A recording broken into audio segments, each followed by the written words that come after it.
You have to get common denominators. Okay, how do you get common denominators?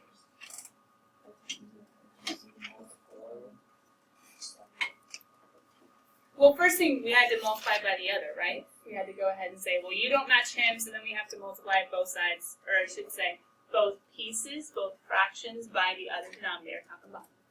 How do you multiply? Well, what's anybody times 1? Good stuff. I'm going to put a minus in between. What's 1 times anybody?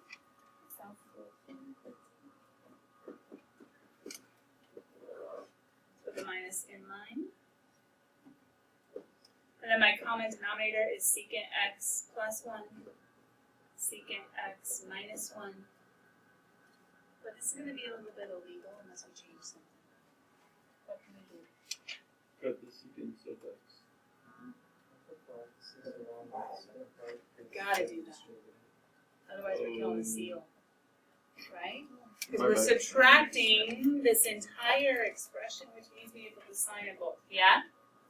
Okay. Just double checking. Can we change this to adding and then input our negative? Is that okay? Now we'll get it okay. Now we'll get it right, because secant minus secant cancels. What's negative 1 plus negative 1? Negative 2. And some of you might be like, all right, that's good, let's stop. But there's more we can do. What more can we do? Yeah, let's spoil that denominator. That was my hint from yesterday. But it's still negative 2. Negative 1 minus 1. Okay, so negative 1 plus negative 1 is negative 2. I don't know what you did. Oh, I just cut the secant with the negative secant of x. Negative 1 plus 1 should have been 0. Oh no, I did. I got negative 2. Also, so put your parentheses. Oh, you just put the parentheses to FOIL. Yeah. Oh, okay. But technically, if you don't show the parentheses, you did the legal step. What happens when you FOIL? Some of you guys hopefully did that. That was my hint, remember? What did you get on the bottom? Good. The outer and the inner cancel their differences of squares. You get secant squared x minus 1. What on earth is that? If you use the Pythagorean and you rearrange, it should be tangent squared. So negative 2 over tangent squared. To be honest, I would be pretty impressed if you got there. And I'd say, well, that's good and all, but technically there's an or. Because how else could you write that in a way that didn't have division?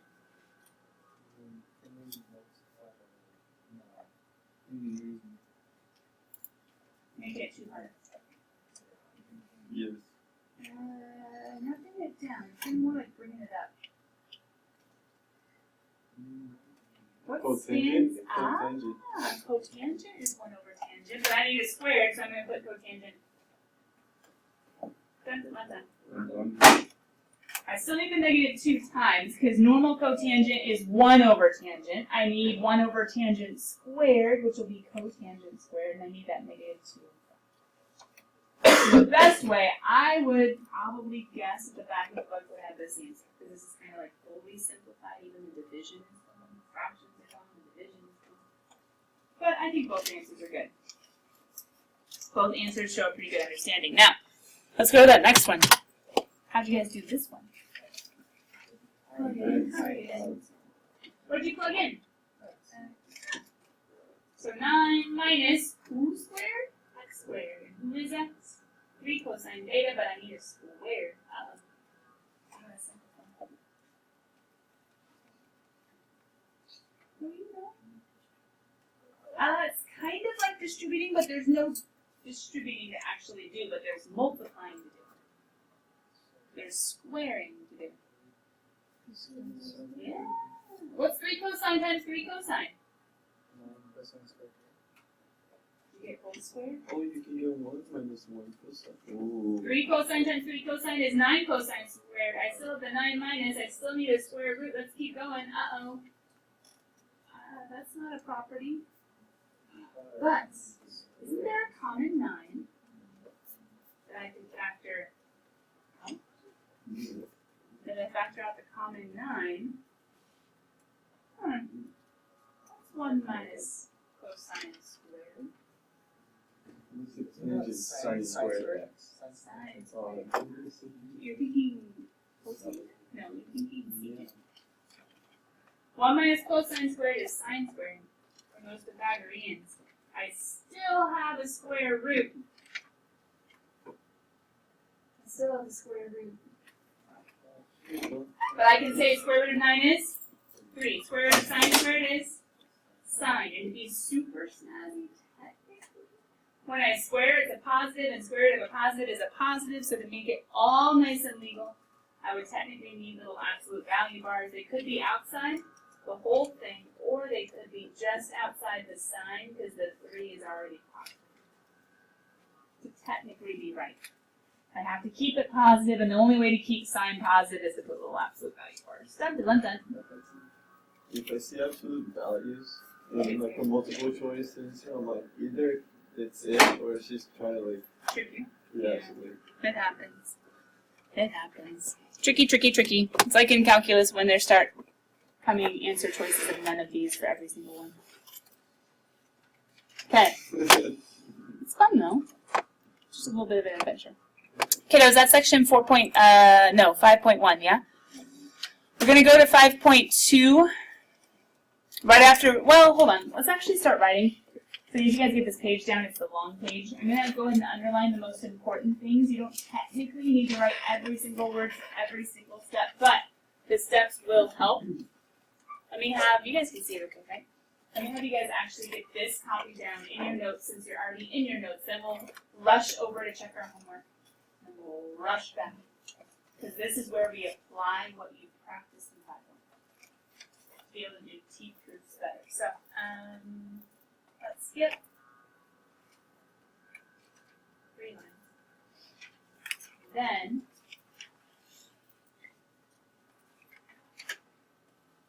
underline, work with one side at a time. Work with one side at a time, usually the more complicated one. I'm going to write down all of that, but you do need to get work with one side at a time, which we know, the T group, you have to stick to one side. You usually pick the harder one or the more complicated one or the one with more stuff. Number 2, look for opportunities to factor, to add, to square, to create a monomial denominator. Number 2, look for opportunities to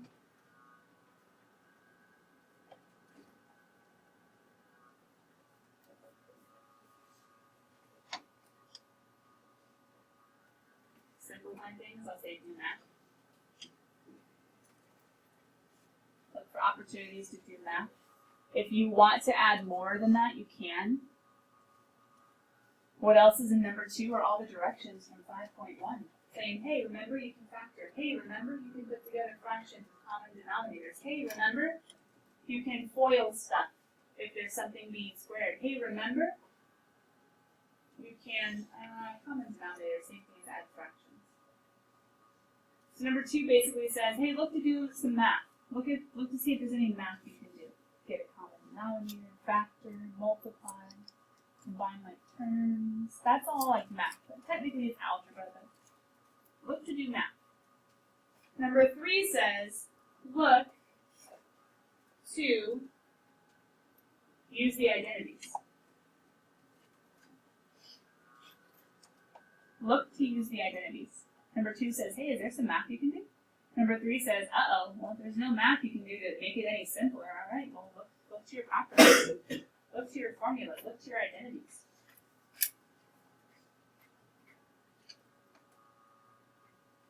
It gives you a couple other hints besides that. One of the big ones is you can look at the final expression. Doesn't mean you can play with the final expression. You start with one side, you can't touch the other side, but you can look at them and say, that's right, that's what I'm supposed to be getting. Is there any way, any property that helps me get closer to there or all the way there? Number 4 is kind of like a, nothing's working. Number 4, nothing's working. try converting everything to sines and cosines. If you haven't already done so. And if you're stuck, try just changing everything to sines and cosines. It's kind of like you're getting back to the basics, sort of. You're trying to simplify everything to sines and cosines, then see if something works. Number 1, choose the harder side. Work only with him. Number 2, look to do math. Number 3, look to use identities. Number 4, nothing's working. Okay. Make everybody into sines and cosines using the formulas. And then number 5 says, just do stuff. don't stop. Don't give up. Keep on telling yourself, I think I can, I think I can, I think I can, but maybe you have to go back and try something else. Try something. Try to plug in something. Try to simplify something. Even if it doesn't work, at least you're eliminating a wrong direction, which hopefully will point you closer or get you closer to the right direction. If you're not experimenting, if you're not working, you're just giving up, and then you're not getting any closer because you're not even trying. Try something. Even if your brain, a lot of you are like, no, I want to know exactly where I'm going before I start. That's good and all, but that's not life. Right? Life lesson. You don't know exactly where you're going. You just gotta take one step at a time and Lord will light your path as long as you're looking to him and to his word, right? But he doesn't show you the outcome, he just kind of shows you the next step. And you're like, okay. You're not exactly sure. You're like, well, I hope that if I stumble, he'll help me. It's okay. Just keep on going, right? We're going to take one step at a time. Try one thing at a time. But what I want to remind you is keep it legal. Another life lesson. Try something, but make sure they're good, wise choices. Okay? Try something doesn't mean go try all the bad things. It means keep it legal. Keep it good. Keep it wise. Otherwise, we'll be in big trouble. All right, I'm. Oh, I just participation for odds. Oh, for questions? Yeah, we could do that. But let's go check the evens real fast, just so you guys see. And then we can see any odds you have remaining. Yeah, we can get some people to the boards. I don't mind. Alright, you guys got all the initial ones down? It was just matching, kind of, right? Okay. Alright, here's 3 more. It's okay, take a second. You might not have thought of what they did. You might not have thought of what they did, or you might have done something illegal. It happens. We make mistakes. The point is, are we going to make the same mistake twice? No. Hopefully not. Although, are some mistakes going to turn out to be weaknesses that we're going to have to fight really hard against? Yes. But there's grace. Hey, another life lesson. 48:54. Couple more seconds. 48's next, right? Ooh, he's more fun.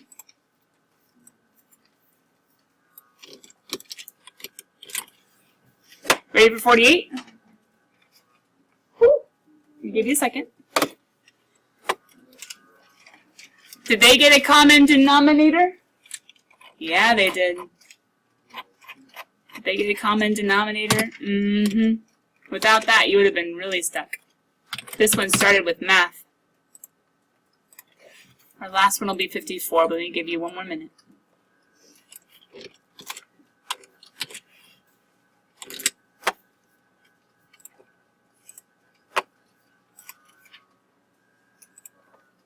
Oops.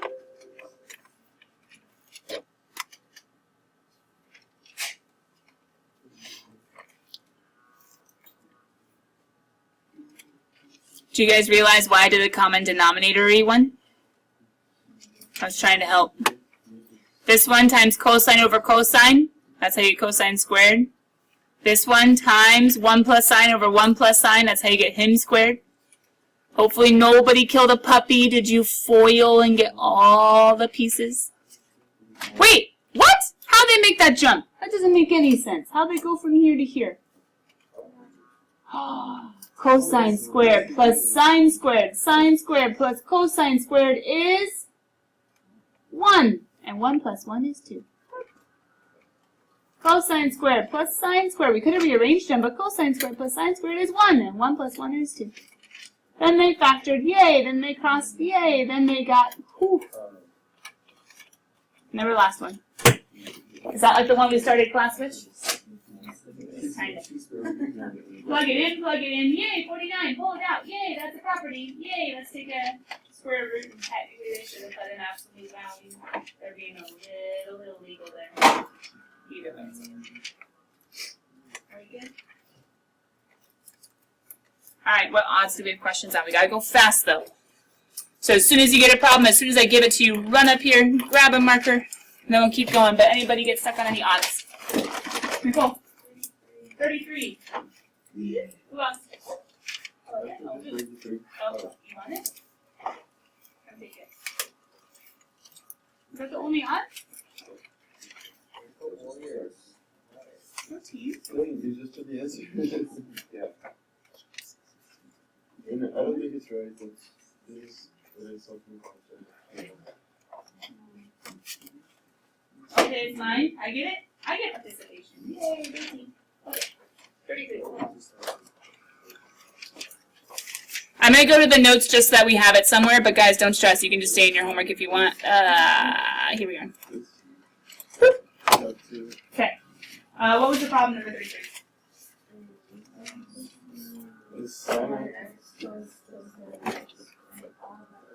The parentheses. What were the directions? You gotta multiply and then simplify. How do you multiply binomials? Starts with an F and ends with an O. It is just scared of him. Why were you scared of him? He has 2 pieces. Oh, but don't be scared. Gotta be confident. Just because something's different doesn't mean you're supposed to avoid it. Ooh, that's it. Where's it going today? Go! First, sine. Oh, sine squared. Gonna say by grace. That's good enough. Okay, outer, inner. What do we got? Last. Oh, sine squared. Oh, sine squared plus cosine squared is 1. Plus. Steve, how'd you make it so short? It took me like. I did now. I'm done. I'm done to that. Does it make sense? Foil. I get that part. And then you totally lost me after that. Oh, sorry. First is sine times sine, sine squared, right? Outer, sine cosine. Inner, sine cosine. Now, one's sine cosine, one's cosine sine, but they're the same. They're like terms. 1 and 1, 1 and 1. So 1 sine cosine plus 1 sine cosine is 2 sine cosine. And then last is cosine squared. Then our brains, hopefully, will get to the place where we can say sine squared plus cosine squared is 1. That's just a factory in, I think. And then, there technically is one more thing you could do, but you don't know the formula to use the double angle of sine, so we'll just stop and say dun, dun, dun, dun, dun, dun. Are we good? Ish. It looks easy when you do it. It looks easy when she does, yeah. Because sometimes it's hard to relate with things that are unfamiliar. You've got to persevere. Yeah? But didn't I technically just do math? Hey, that brings us back to section 5.2. What's step number 2? In a T proof. Do math. What kind of math? Waiting, combining, square rooting, factoring, common denominatoring, right? But if math doesn't work, we'll use the properties. Now, hold on. Before we come back to these steps, even though I kind of talked them through already, what's the difference between this equation and that equation? They're both equations. What's the difference? Is that cosine squared? It's an identity. Okay, one has theta, one has x, but that's not the point. One's an identity. One's an identity. What's the difference between an identity and a conditional equation? Just looking at the example. That one has to equal 0. That one has to equal Don't 0. say That one you conditional want to can get change. somewhere. I don't like that because it is an equation that is true. Conditionals can change. I like where you're going, but I'd rather you be saying Identity. the opposite with identity. Identity. Okay. Identity cannot be changed, meaning how many thetas work in this equation? Do you have any idea? Oh, all of them.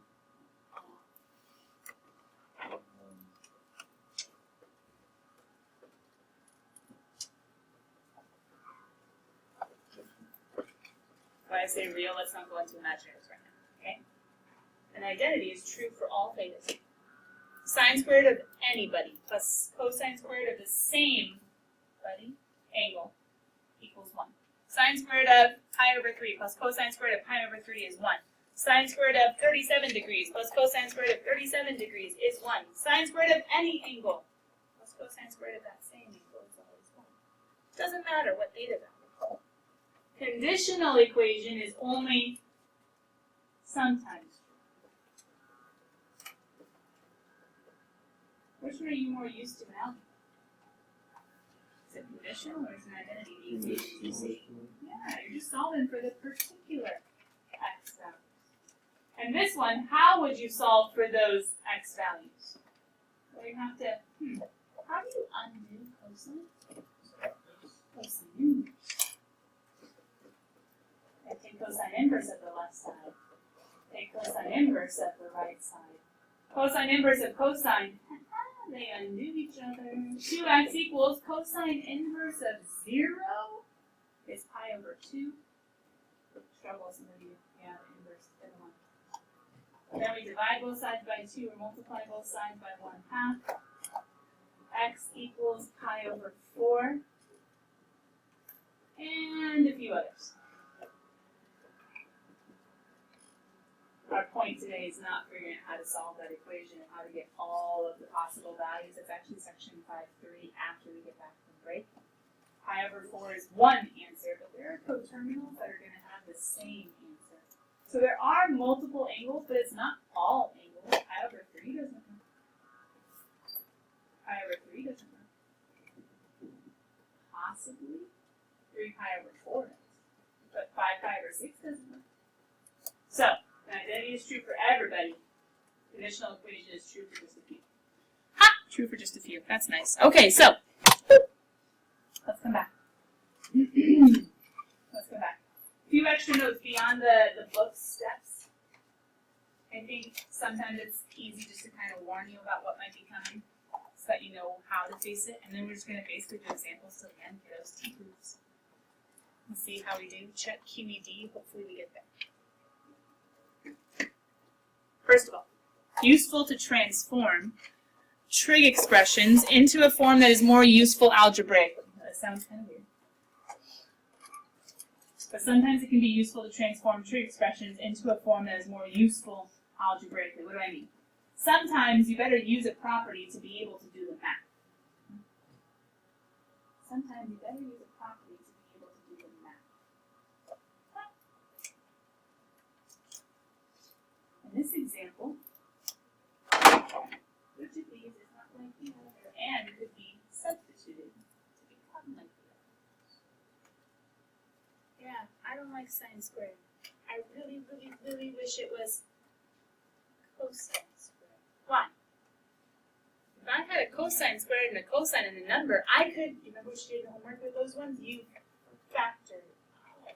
But I can't factor if they don't match.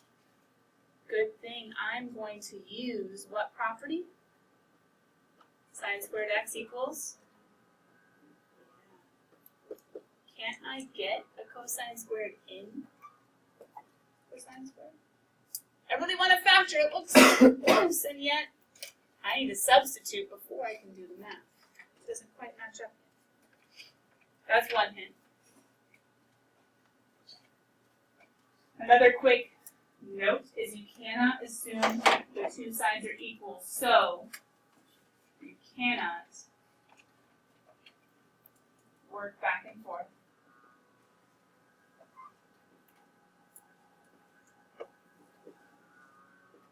What do I mean by that? You can't add something to both sides. You can't square both sides. You're going to want to. You can't square root both sides. You can't do anything to both sides. You gotta stick to stick to one. And then go through the logic as to how the one equals the other. You cannot work back and forth. But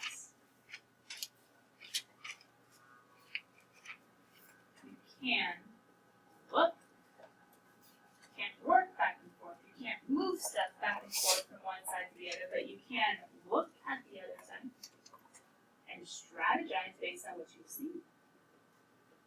You can even get like another little scratch paper and start working out the other side and say, hey, look, now it matches. Okay, now I have to work backwards.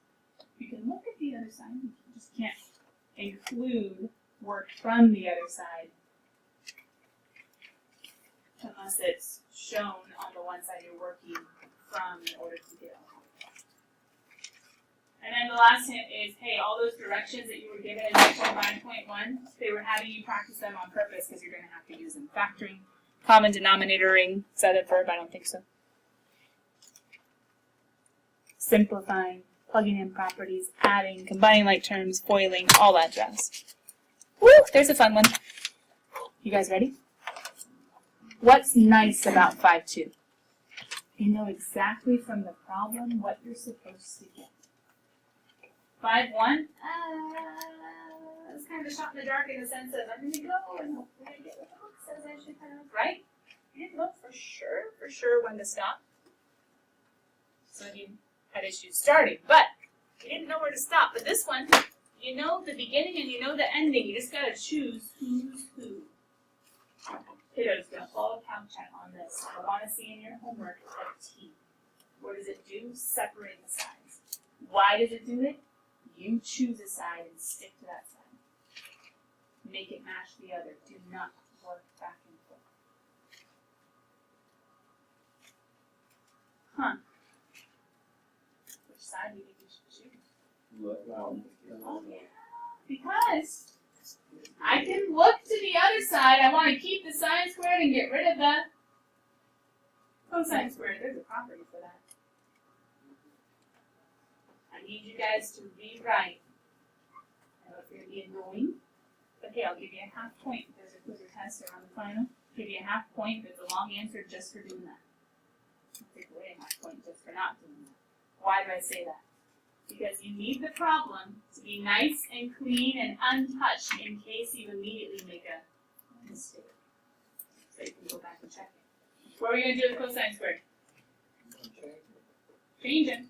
1 minus sine squared. Minus sine squared. Oh my goodness, what's a minus sine squared and a minus sine squared? A minus sine squared. How do we show we're done? We say, P matches. We can do a check. We can do a QED. We can do a little box with a little shading. All of that is somewhat mathematical. People in years past, George Corey would always write a rubber ducky. You can make up a symbol if you want to be your like, haha, thus it has been proven for me. But either way, you have to do some sort of check mark to say like, haha, it matches. Rewrite, show me the steps, make it match, and say, thus it has been proven. I've arrived at the end.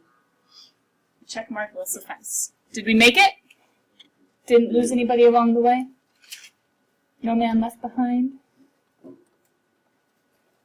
We plugged in cosine squared equals 1 minus sine squared. What identity did we use just in case someone's trying to look at those properties? As squareds, Pythagorean. I should say Pythagorean identity or property. Oops, that's not the right one. Okay. Come on. We're just getting warmed up.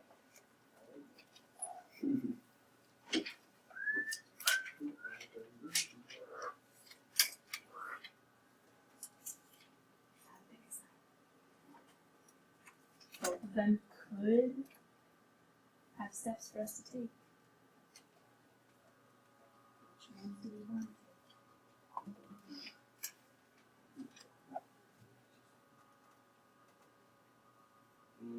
Left or right? Some of you were like, cosine squared. I think I like him more. Why? Because you have full tangent. In the right you have sine and Yeah, you there's know more the top stuff. is cosine, so and those are nice. There's more stuff. So let's start with the left side. Doesn't mean you have to. Some of you Remember Sean? You don't. Sean remembers that one example. He worked out a long way and it worked. I worked out a shorter way and it worked.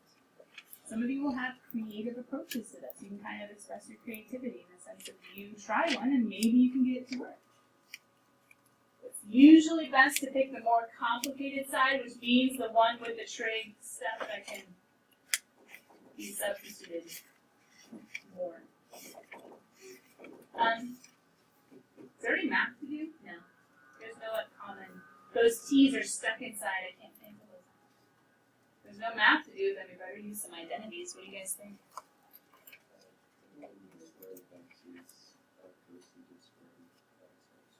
You can do that. Remember, there are more than one ways to solve these. Luke is using a Pythagorean property, that cotangent squared. Oh, put the sign on top. I'm Look going like with that. something. Yeah. Made it cosine squared over sine squared over 1 over sine. Because that minus one is gonna bug you a little bit. Yeah, maybe a little bit. So what can we do now? Well, we could technically still use it though. Because who's cosecant? We need to get to sines. Cosecant's special because he's 1 over sine. If it's cosecant squared, it's 1 over sine squared.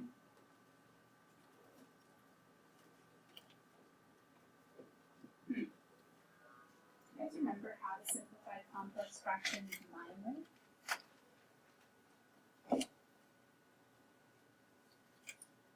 You can just multiply by the reciprocal. You can just multiply top and bottom by sine over 1. I wish we could. But no, this one's stuck. And this one's stuck. I would say multiply top and bottom. We could split them and do them individually. That's going to be a 1 over sine cubed. I like that. We could multiply by the greatest denominator. Can we restart and go back to the sign on top? You sure? I really like where we're at right now. Why do I really like it? Because you're gonna get rid of the. Why did I multiply by him to get rid of the biggest denominator? What's going to happen as I come in? What's sine squared over sine squared? Oh, that's 1. What's sine squared times 1?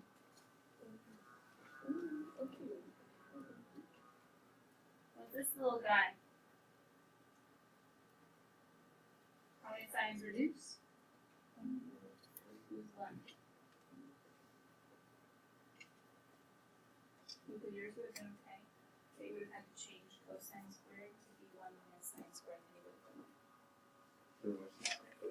cosine squared over sine squared. We've had to do some sort of simplifying fractions. Cosine squared would have become that. The other two is simplified.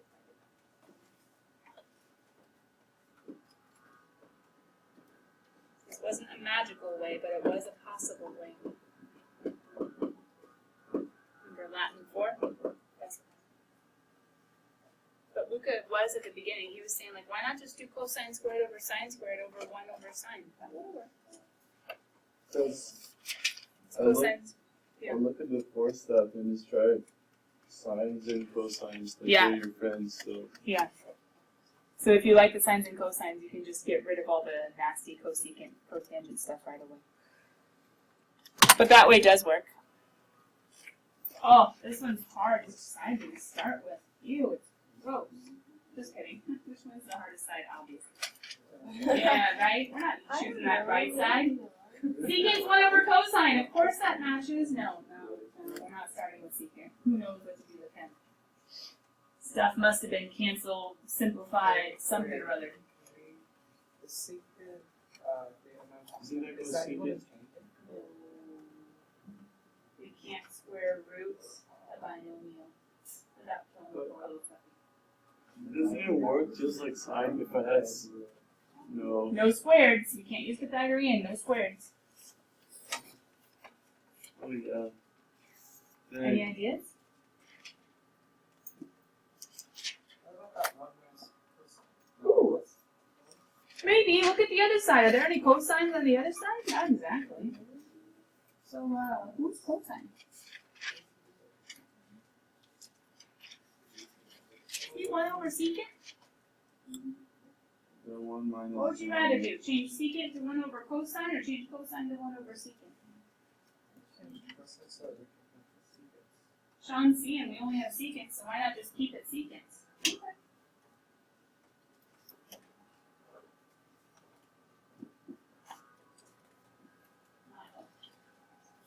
Ew. Now what?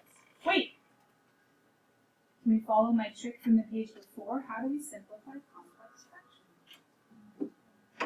Yeah, multiply top and bottom by, well, who's the little stuck denominator this time? Doesn't have one. Oh. What do you have to remember when you use my trick though? Distribute.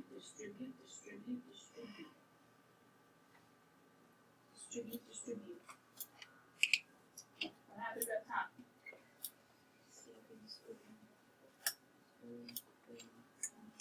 Minus. All over. What happens down here? What happens there? What's secant over secant? Aw, that didn't help. Is there some math we can get? Any factoring we can get? There's a common secant. And some of you might have been like, oh, we just shouldn't have distributed that. Because it's easy and yet it's hard. When I do it, it's easy. When you are going to face it and have to figure it out the path, the steps yourself, it's going to be hard. And that's okay. You're going to learn the process.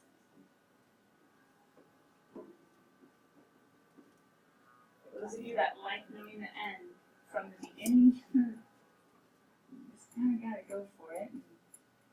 Remember, keep it legal. About the homework yesterday was just being stuff. But at least now you know what you're supposed to get, right? You know, you can look at the answer and you can see how you're supposed to be going. Every question has an answer. Now, guys, there's a dilemma with every question having an answer. We're not going to be able to finish this one. It's okay. We're just doing lots of homework on this. There's a dilemma with not every question being clear. Is it going to be easy to get a little discouraged if you're not getting there right away? Yes. Is it going to be easy to give up if you don't exactly know how to start? Yes. So why did we have section 5.1? The bells aren't working, I'm going to let you go. Why was it a little hard? Or why do you think 5.1 is good? Why was it helpful? It said, hey, guess what? You can factor. Hey, guess what? You can get common denominators. Hey, guess what? You can FOIL. Hey, guess what? You can. You're just going to need to start.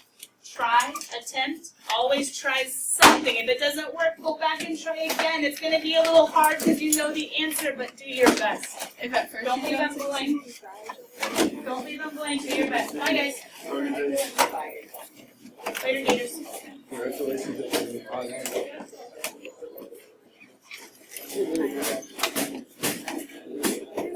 I know I like to ask you that. When do you think we're gonna have the grades for the test? I'm hoping by tomorrow. Because right now we're just trying to finish this and I'm having to prioritize too, so.